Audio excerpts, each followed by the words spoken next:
Well, I remember you from a different occasion. And you remember. All right, ladies and gentlemen, welcome to our live Lunch with Luis podcast. We are here at Rose City Comic Con with the fellas and Mr. Richard Hatch from both Battlestar Galacticas. Thank you for joining us today. More than welcome. How are you enjoying Portland? I already asked that, but you said that was a good question, and I said I absolutely have no idea since I went from the airport to the hotel to the convention hall, and so as far as I know, it's beautiful, lots of trees, it's been warm and sunny, and all the people have been great, and the microbrew is absolutely delicious, so I'm happy. All right, good deal. So you had mentioned before that for this being one of our first official Comic-Con, you said you were pretty impressed with that. Oh no, I mean, I've been all over the world. I mean, since 15 years ago when my girlfriend dragged me to a convention because I thought, why am I going? No one's going to be interested in me being there. It was a Star Trek convention, and right. I had no idea that there were Battlestar fans out there. I mean, that sounds stupid, but I had no idea at that point in time. So, but I've been to a number of conventions all over the world, and honestly, I could not believe this was a first-time convention because the way it's choreographed, orchestrated, managed, the way everybody is, just everything is so impeccably organized, so seamless. Right. And I'm sure there's always issues and problems behind the scenes, but I've been blown away. Seriously, I told these guys they should do seminars and workshops, teach people how to do conventions, because these guys are like brilliant. I've been to several really good ones. I mean, Dragon Con is amazing. Calgary blew me away. Comic Con. I mean, there's a bunch of other conventions that are really good too. But I mean, honestly, I've never seen a first-time convention that's this well done. This well awesome. Well, that feels good. Yeah, feels good for Portland. Good. Point for Portland. So there you are. Cool. All right. So I have to get the payoff. Okay. How much you paying me? $100. Come on, get out the credit card. Where's your hundreds? Yeah. Travel Bureau, thanks. Can we not get this? Can you cut? Okay, so earlier. Enough of me. Back to you. Okay. In your panel earlier, you were saying a lot of interesting things about how media and times have changed, how things are like gone more viral and things like that. Right. Me and Quinn had an interesting question. With all the changes in your career, what's one thing that has stayed true to success or to really sticking out? Everybody talks about all the changes that we see. Yeah. What's one thing that maybe hasn't changed that's still true blue in the whole? It'll be true blue 1,000 years from now. To succeed, you have to be willing to go and do it. You can talk about it, you can study it, you can learn about it, but the issues that get in the way of people are really their own internal stuff, right? Fears, issues, agendas, beliefs, bias, prejudice, lack of self-love, self-worth. You can be the most incredibly intelligent, talented, gifted human being on the face of the planet, and yet your hands are tied behind your back because they've studied how this can operate. I mean, they've done research on taking an elephant as a baby elephant and you tether it to a pole. And you tether it to a pole so it can't move or break the thing, right? Once you break its spirit, that makes it feel like I can't get free.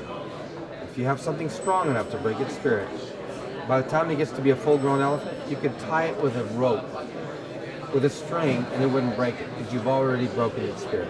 But people get their spirits broken by life circumstances, by teachers sometimes, like I did in the 4th grade where my teacher shamed me. Not because she was a bad teacher, she had no idea that she was making an example of me, and she truly shamed me in a really profound way that took me years to struggle with. In fact, I'm still struggling with some of those issues that were brought up because of that.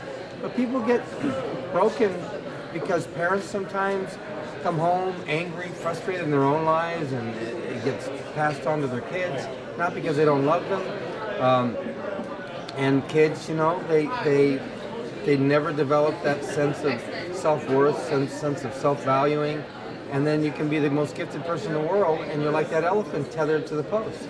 So, but the key is, all of it can be dealt with. All of it can be resolved, but most of this, we either self-medicate, by drugs, by food, by alcohol, or overeating, or over-exercising. There's 1,000 ways to self-medicate and deal with the pain, the frustration, the heartache, whatever the issue is. Or you can get honest with yourself and be willing to face your deepest issues and really work on them and become an even better person. and then you can break through those walls and blocks and go on to achieve incredible results. I mean, there's been people who had major diseases, people that really overcame unbelievable things that went on. I mean, Darth Vader. Angel Jones. Yes, you know, had a voice impediment, and then went on to have that incredible voice. I mean, he overcame it. The truth of it is, you have a choice to do or not to do, to be or not to be. So if you run away, which is what most of us do, and I've run away, you know, but at some point you get exhausted running around the circle, coming back to the same point, struggling with the same demons. The key is, once you stop running, turn around and face the stuff, and you're willing to get help, you can turn all your deficits into assets. And you can go out there and do extraordinary things. But you have to be willing to do it. Right. Not everybody is. It's really good advice. You had mentioned So what I was trying to say is, the issue is that today, tomorrow, 1,000 years from now, you can have all the tools, you can have all the technology, you can have all the things that make things hopefully easier. But if those issues are in the way, you're going to still back down. You're not going to follow through. You're not going to stay on something. You're going to be so afraid of rejection, so afraid of failing, so afraid that of being humiliated, whatever it happens to be. The lower the self-esteem, the higher the fear. Right. And this world is run on fear. People market on fear. If you don't take this product, you're going to get cancer. Right. If you don't vote for me, we're going to turn into a communist country in 5 seconds. You know, or the banking system is going to collapse. So this is going to happen.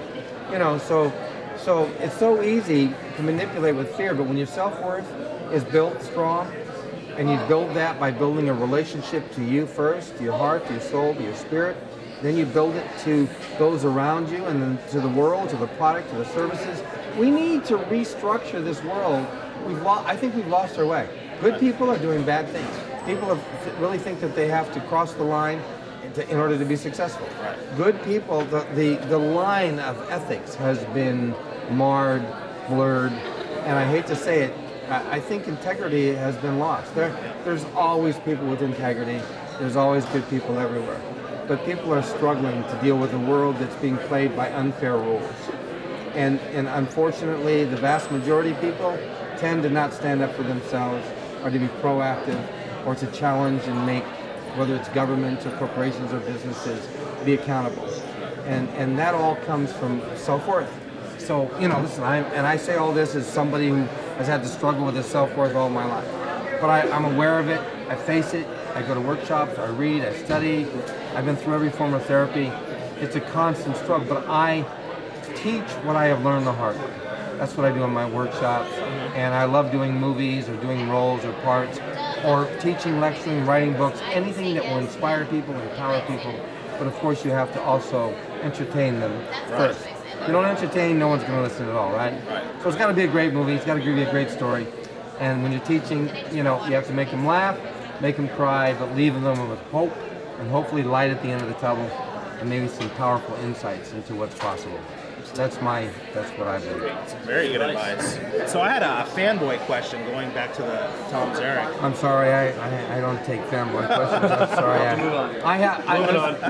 There's got to be a line, you know, and if you cross it, you can't cross it. But I have to know what it was like for you personally, if it's okay, you don't have to answer. Going from the original, one Marson, one from you know, the 70s, me and my brothers grew up on, playing Apollo, to becoming Tom Zarek. But what is the question? The question is, what was that like going to a completely different Battlestar realm? Well, I think first of all, you have to understand these two shows were about 30 years apart. Right. So therefore, I played 1,000 of the roles. Right. So, you know, for me, coming back to Battlestar was really amazing. It was deja vu. It was really a trip to really believe that, my God, they're actually doing Battlestar again. I couldn't believe it. And then to be on the set and to actually be playing a character was so absolutely incredible for me. And not just playing a character, playing a really interesting character that I really connected to. It was heaven for me. I loved Captain Apollo, I loved the original Battlestar. But I was always frustrated because the studios were afraid of being too provocative, too edgy, too much about the core subject matter, you know? So as much as I love the original show, the new show, which I thought was going to start out being cheesy and stupid, because we'd heard so much negative feedback about it. And then when I saw it, I realized, yeah, it's incredibly different, you know, but there's a vision here.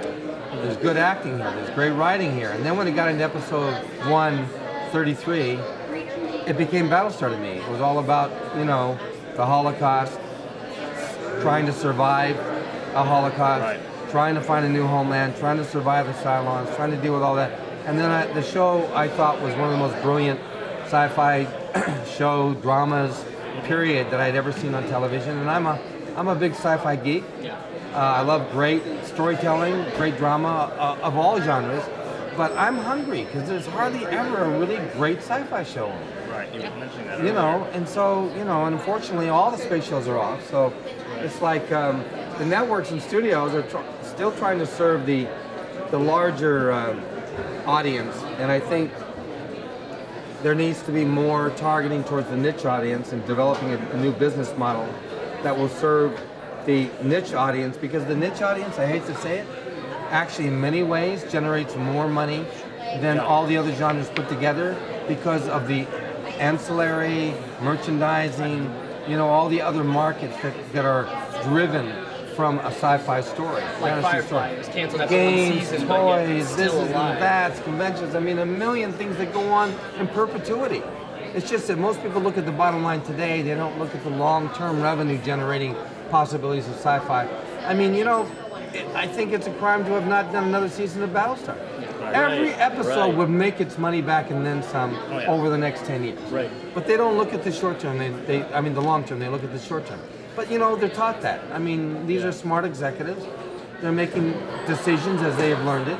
But the market is changing. The way we watch television is changing. It cracks me up that they put all these commercials on that people, they pay a lot of money for, and nobody watches them. The truth of it is, when you used to have one or two commercials, you might watch it, right? And you might jump up and go to the bathroom once, come back, but you wouldn't run away. Now, the minute the commercial comes on, you know you got 20 minutes. So essentially, you turn it off, or you just TiVo the whole thing and don't even watch the thing. Fast forward. Wait to watch it online. Which, by the way, if you're me and many other people, you want to watch episodes back to back. Yes. So you will wait 2 or 3 weeks, you know, and then TiVo it and then watch it back to back, which therefore does not register in the Nielsen. Right?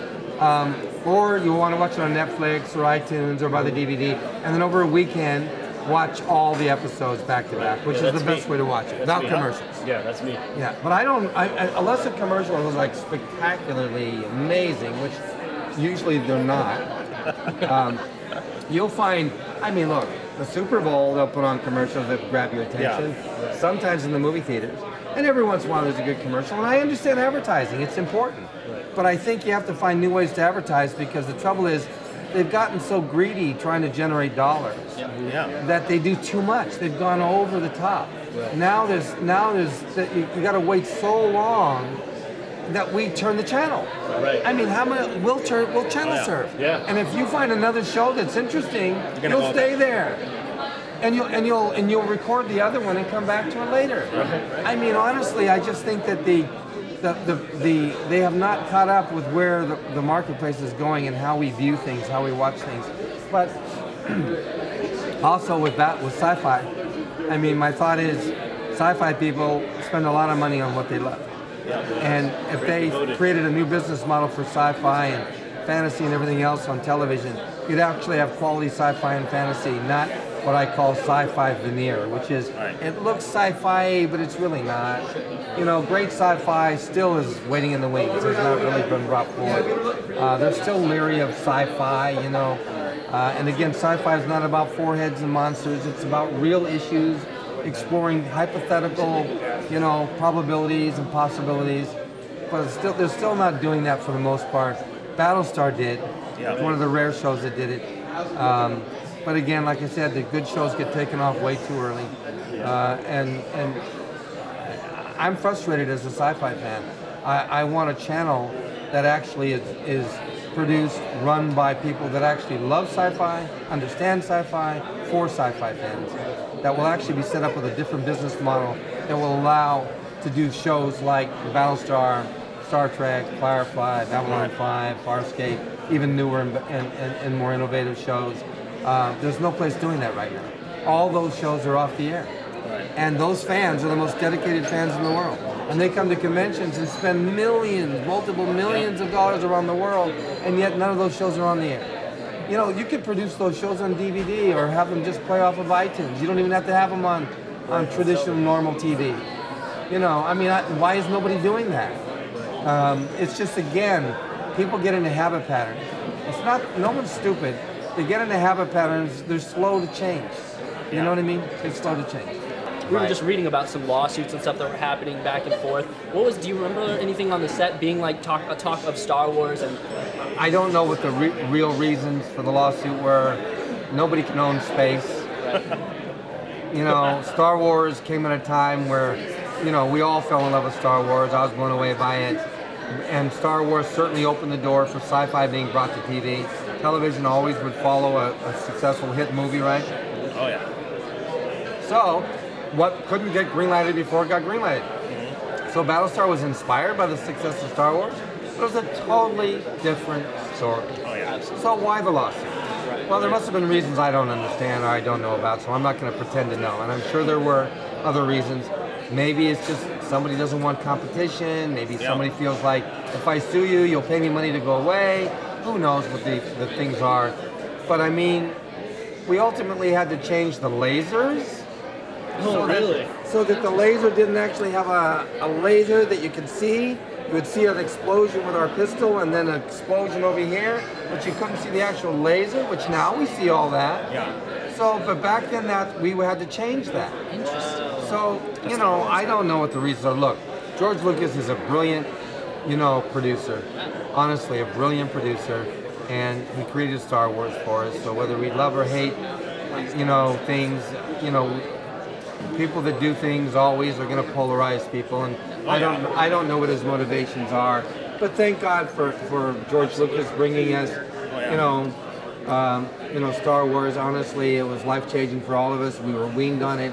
We fell in love with it, and I wish, you know, they had done some different things with the new versions of it.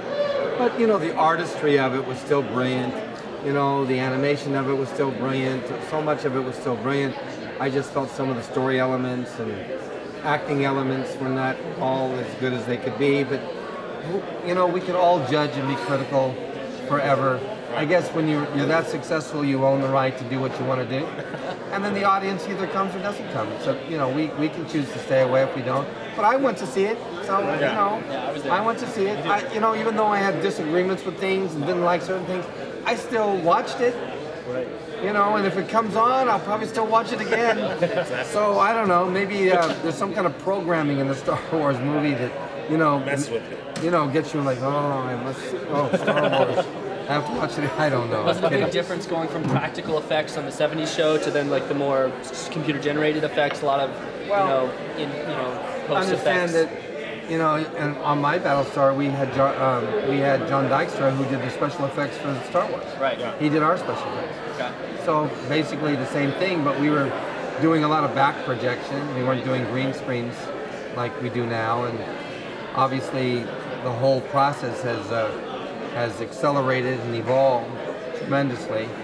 But I mean, it's amazing what they were able to do back then, even on the original Battlestar. And had the budgets not been pulled, John Dykstra probably could have done even more extraordinary things. I mean, John Dykstra is, along with many, many other CGI guys, though, are just absolutely brilliant. They're magicians. They're Yodas. You know, I'm blown away by those guys. And you know, I'm blown away by what in Star Wars, that world that was created was just extraordinary. I mean, who knows who came up with it, but I'm sure George Lucas decided what he wanted in, what he wanted out. So, you know, you got to take your hat off to the majesty of that vision. It's amazing. So one more question, and then we'll let you get to your dinner. So you mentioned before there's some exciting Battlestar stuff coming up. You mentioned Blood and Chrome. Well, there obviously, I mean, we keep hearing all these stories and stuff, but I did see the Blood and Chrome trailer, so I know it exists. I saw that one too. So they do have to air that episode, and I think Sci-Fi, from what the executives told me, are still searching for the best way to release that. Right. And they're looking for a new format, a new way to do it. that will make sense in this day and age, and with the budget constraints or limitations. And so I think they're searching for a best way to do that. So hopefully they'll find a way to do that. And I don't know when that will be, but hopefully they'll find that soon, because I think a lot of people would love Blood and Chrome. Again, it would be the only kind of space show, and I hate to say space show, space drama back on the air. And then Battlestar deserves to be in the movie theater. I played the original on the IMAX back at the 25th Battlestar Anniversary Convention, which I co-produced. And even with all the bad mad paintings, you know, the pristine print looked amazing on the IMAX. And I thought, God, Battlestar deserves to be in the movie. Yeah. So Bryan Singer and Tom DeSanto, I don't know what the involvement are with Tom DeSanto and Glenn Larson. I think they all are involved at some level, but Bryan Singer mostly with whoever, whatever writer everybody. And so I hope they do an extraordinary Battlestar. I hope they bridge new ground, and I can't wait to see it. I hope it's mind-blowing, because I would be the first in line. I hope they do something extraordinary with it. Awesome. Yeah. We need more Battlestar. We do. Yes, we do. I certainly agree. Yes, we do. I mean, I would love to we see all. a movie of the new reimagined version. That would be great. So I hope Ron Moore writes a movie and develops a movie of the new version, as well as seeing the old version, the one Bryan Singer's doing. So, you know, hopefully, look, Star Trek created room for all of it. Right. You know, why not Battlestar? Ron Moore was good. He did the Generations movies. Yeah, Ron Moore is, like I said, one of the most brilliant writer-producers, I think, in the sci-fi arena ever. And he's so ahead of the curve that I can't wait to a channel or network or, you know, some company recognizes his brilliance and supports him in doing something that will blow us all away. I'm looking forward to what he does next. Yeah. Well, thank you so much for meeting with us. We certainly Thank you. appreciate it. Thank you very much. A lot of fun. Thank you. So from Rose City Comic Con, we're here with Richard Hatch, Louise Quinn, Aris, Thanks. Wesley. Turn the camera around. I'm just kidding. And we The still have gang. one. Yeah. The gang. We have one The more gang. day tomorrow to look forward to. So from Lunch Release, You this gonna be is around tomorrow? us signing out. I will. Have a good night. Peace out. And you remember me. You said I wasn't your kind.